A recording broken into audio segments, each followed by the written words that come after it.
2절에 보면 이렇게 돼요. 2절의 가사에 보면 그럼에도 불구하고 이 시인은 이렇게 얘기합니다. 주는 나의 힘이 되신 하나님. 주님은 여전히 그럼에도 불구하고 나의 힘이 되시는 여호와. 이렇게 이야기해요.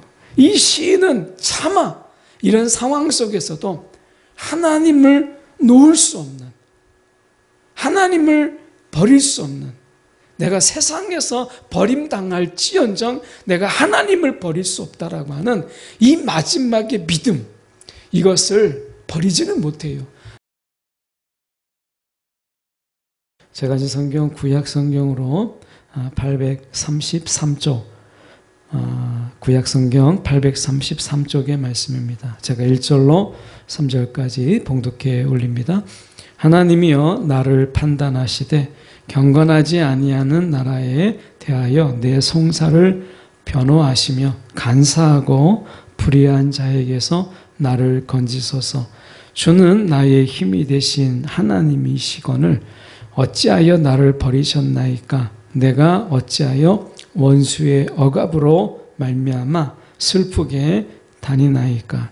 주의 빛과 주의 진리를 보내시어 나를 인도하시고 주의 거룩한 산과 주께서 계시는 곳에 이르게 하소서. 아멘. 오늘 이 말씀 가지고 인도의 도구로서 빛과 진리라는 제목으로 함께 말씀을 나누기를 원합니다.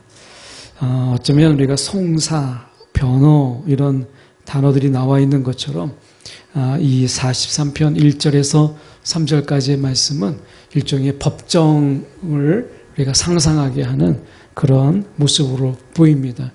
하나님을 친히 자신의 변호인으로 세우고 하나님 오늘 나에게 이러한 변호를 좀 해주십시오라고 하는 이런 간구로 우리가 있는 것을 보게 됩니다. 본문의 배경은 이 42편과 43편은 구약의 특히 히브리어 성경에서 보면 특히 한 장으로, 그러니까 42편과 43편은 한 편으로 그러니까 묶여져 있는 히브리어 사본도를 많이 보게 됩니다. 실질적으로 내용적으로 봐도 42편과 43편은 하나의 시로 우리가 보아도 전혀 무리가 되지 않는 그런 시입니다. 그래서 42편에 이어서 저희가 43편을 같이 이어서 보고자 합니다. 오늘 우리가 기도할 때 우리가 기도를 한단 말이죠. 오늘처럼 기도하고 또 우리가 함께 모여서 기도하기도 하지만 우리가 또 각자 있는 자리에서 하나님께 기도하고 간구해요. 그런데 하나님이 분명히 찾고 구하고 두드리면 하나님이 응답해 주신다고 했는데 하나님이 우리가 기도해 볼지만 우리가 항상 부르짖을 때마다 하나님께 기도할 때마다 하나님이 즉각적으로 응답하는 건 아니에요. 물론 하나님의 거절까지도 우리가 응답이라고 넓게 보지만 우리가 말하고 있는 응답이라고 하는 것은 굉장히 좁은 의미 속에서 우리가 하나님께 부르짖고 하나님께 기도할 때마다 하나님께서 우리 가운데 말씀하시고 그 우리의 기도에 응답하시는 그 하나님, 우리는 그런 하나님을 바라보잖아요. 거절의 하나님, 지금은 아니야 하는 이런 하나님보다 우리는 이 시대 속에 우리가 기도할 때마다 하나님이 즉각적으로 응답해 주시기를 원하는 이러한 어떤 조급한 그리고 그런 즉각적인 응답을 우리가 기뻐하는 이런 시대에 우리가 살고 있어요. 그런데 하나님이 응답이 없어요. 하나님이 말씀이 없어요. 여기까지는 또 괜찮아요. 그런데 우리가 말씀해 보면 그렇게 하나님이 응답이 없는데 간사하고 불의한 자에게 둘러싸여 있어요. 그러니까 어떻게 보면 세상에서 간사하고 간악하고 불의한 자들에게 둘러싸여서 때로는 피해를 입고 때로는 매를 맞고 때로는 옥에 갇히고 때로는 손해를 보고 이렇게 살아가는 거예요. 하나님이 응답이 없다 할지라도 어떻게 기도하는 일에게 기도하는 자에게 이러한 일이 일어날 수 있는가.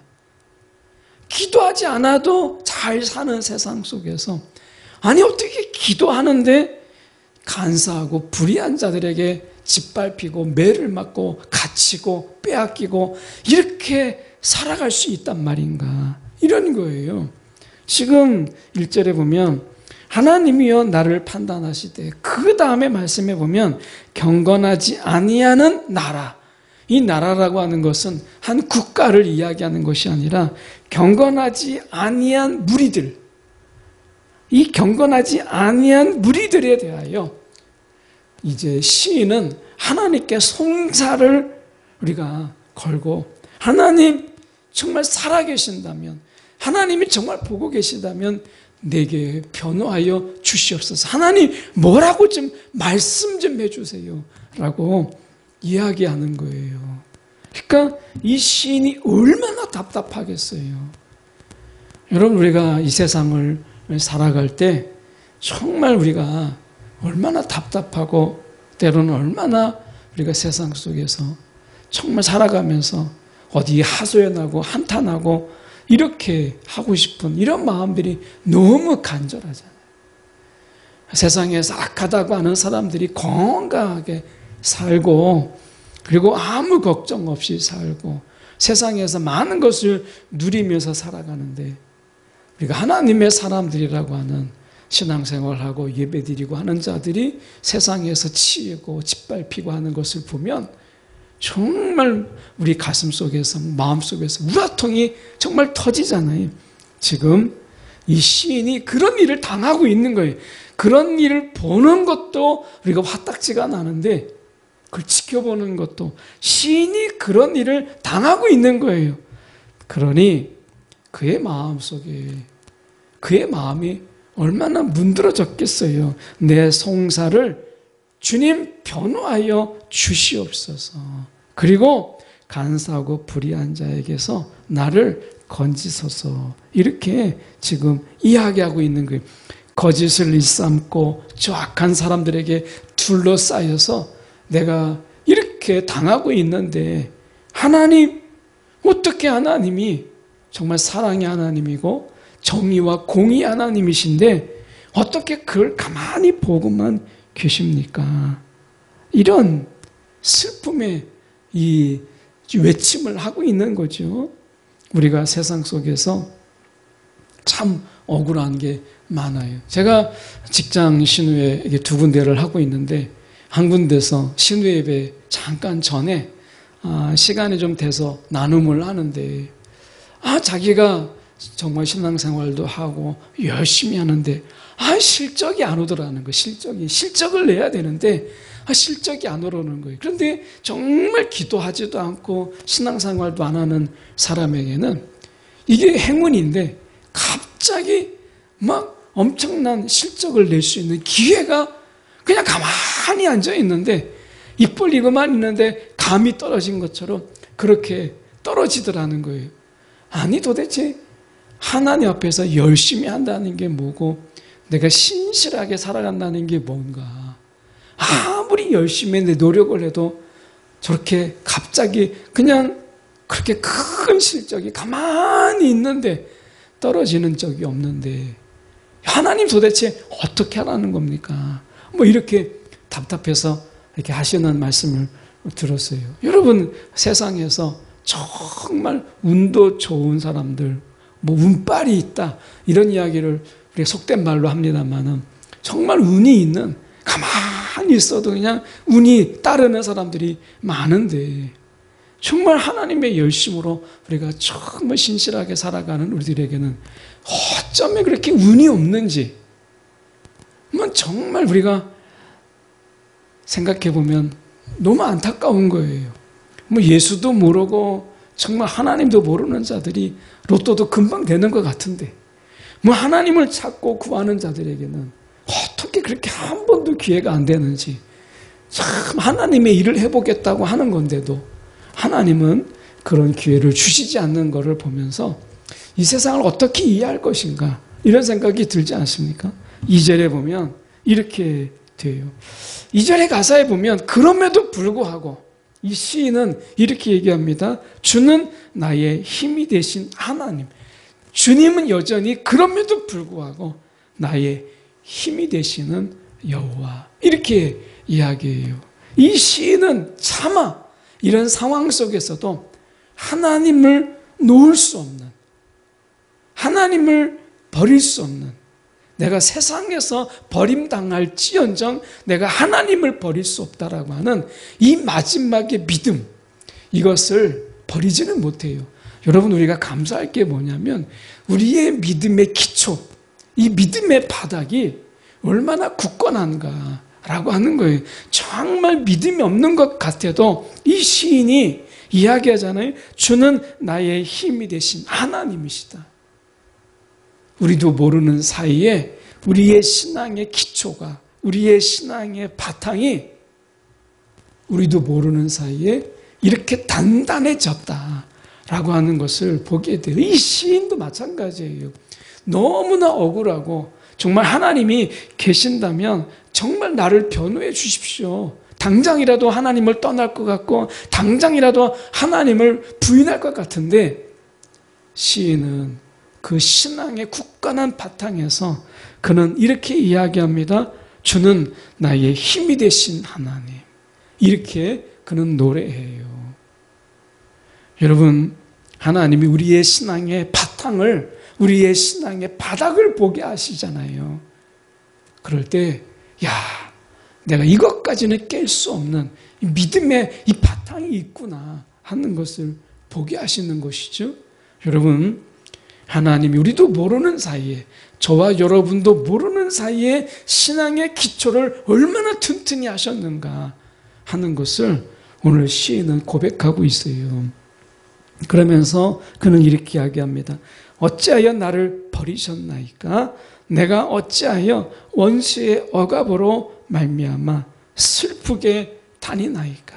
내가 슬프게 다니나이까? 그가 정말 하나님을 내가 어떻게 버릴 수도 없고 이 신앙의 단단한 기초 속에서 어찌할 바를 모르는 그의 마음을 이야기하면서 3절에 그는 이렇게 이야기합니다. 이 3절이 너무 놀라운 말씀이에요. 우리가 사방이 가로막혀 있어요. 그럼에도 불구하고 우리의 믿음의 기초는 분명해요. 그럴 때 하나님이 어떤 분이시냐라고 하는 거예요. 하나님이 빛을 우리 가운데 내리세요. 사방이 어둠이에요. 칠흑 같은 어둠인데 하나님이 우리 가운데 빛을 내리세요. 예수님께서 이 땅에 오실 때 400년 동안 말라기야와 마태복음 사이에 이 400년 동안 중간기가 있었어요. 암흑의 시대가 있었어요. 하나님의 음성이 없었던 그런 시대가 있었어요. 그런데 예수님께서 빛으로 우리 가운데 오셨어요. 세상에 어둠이 가득할 때 예수님께서는 빛으로 우리 가운데 오셨어요. 마찬가지예요. 어둠이 짙을수록 하나님은 우리 가운데 빛을 내리셔서 하나님께로 인도하는 하나님의 인도하심이 있어요. 이 빛이라고 하는 것. 그리고 진리. 빛은 보는 것이고 진리는 듣는 거예요. 말씀이죠. 그래서 하나님의 음성이 있고 하나님이 우리 가운데 빛으로 눈으로 보게 하시는 하나님의 인도하심이 있다라고 하는 거예요. 하나님이 우리의 신앙의 바닥을 보게 하시고 그런 가운데서 하나님은 때로는 빛으로, 때로는 하나님이 말씀으로 우리 가운데 듣는 음성으로 우리 가운데 우리를 인도하세요. 그래서 빛과 주의 진리를 보내셔서 우리를 인도하시고 나를 인도하셔서 주의 거룩한 산과 주께서 계시는 곳에 이르게 하소서. 주가 계시는 곳에 이르게 하소서. 이렇게 말씀하시잖아요. 우리는 늘 내가 있는 곳에 주님 내게로 오십시오. 주님 내 삶의 자리에 주님이여 오시옵소서 라고 이야기해요.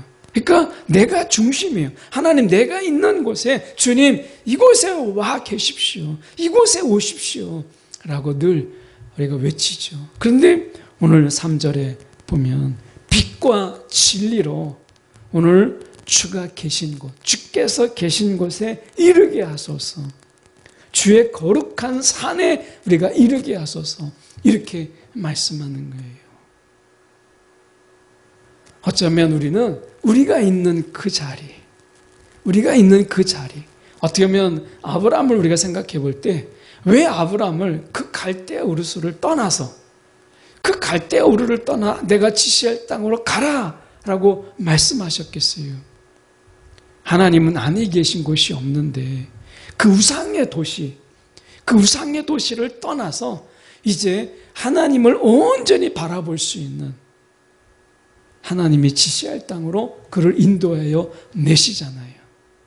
우리가 있는 곳, 죄악이 넘치고 그리고 온갖 불의가 가득한 거짓이 넘쳐나는 곳에 주님 이곳에 임하여 주옵소서. 우리가 그렇게 기도할 때 주님은 빛과 진리 가운데 우리를 인도하여 주셔서 주의 거룩한 산, 주께서 계시는 곳에 우리를 이르게 하시는 그런 하나님의 은혜가 우리 가운데 있다라는 것을 우리가 기억해야 돼요. 어떻게 생각하면 우리가 하나님이 우리가 계신 곳에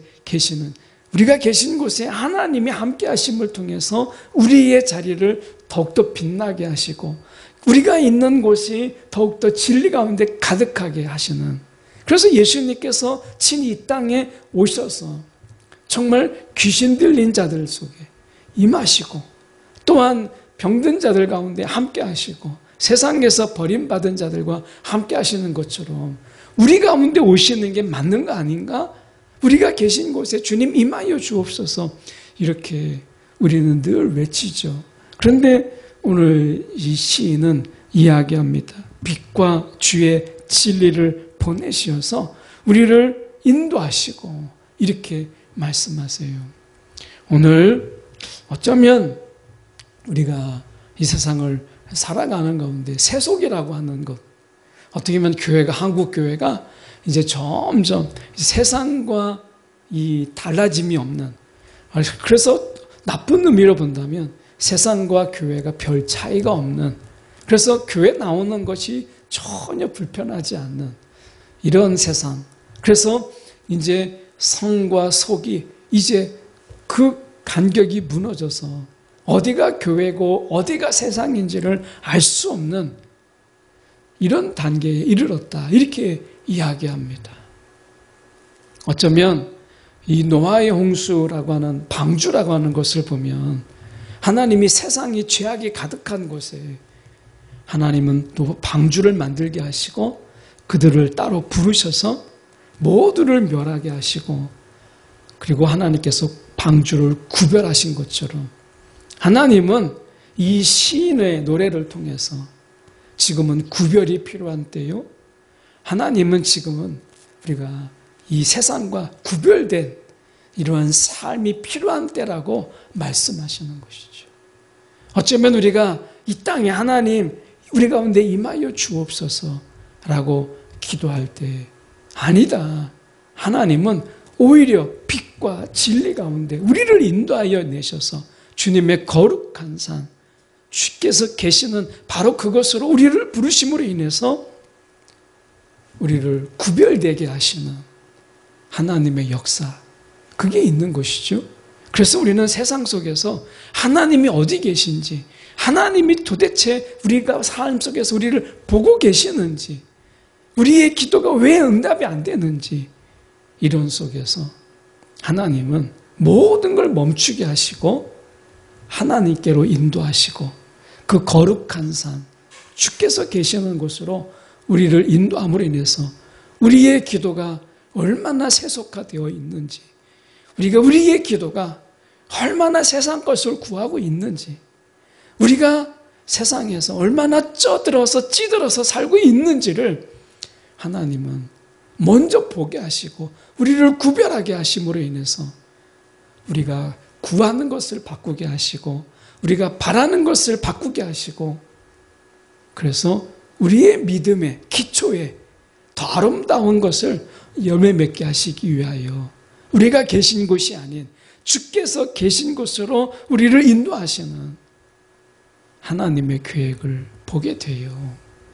오늘 우리가 이 땅의 교회들을 보고 우리가 세상의 많은 교회들을 보면서 우리는 어떻게 보죠?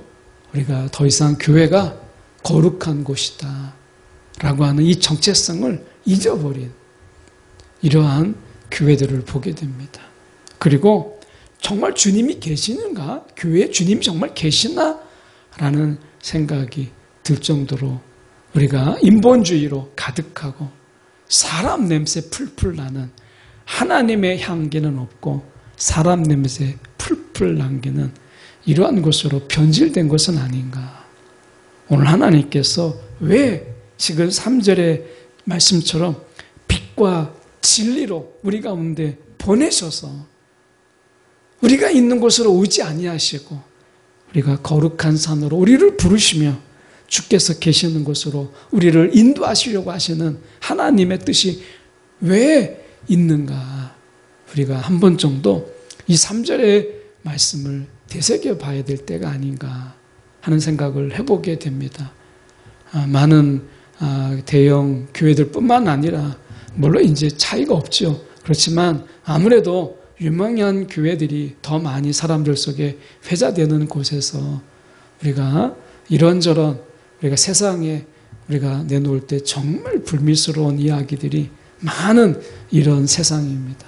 하나님께서 오늘 빛과 진리로 우리를 부르셔서 주께서 계시는 곳에 우리를 이르게 하시는 하나님의 뜻을 저희가 깊이 생각하는 저와 여러분이 되기를 간절히 소망합니다.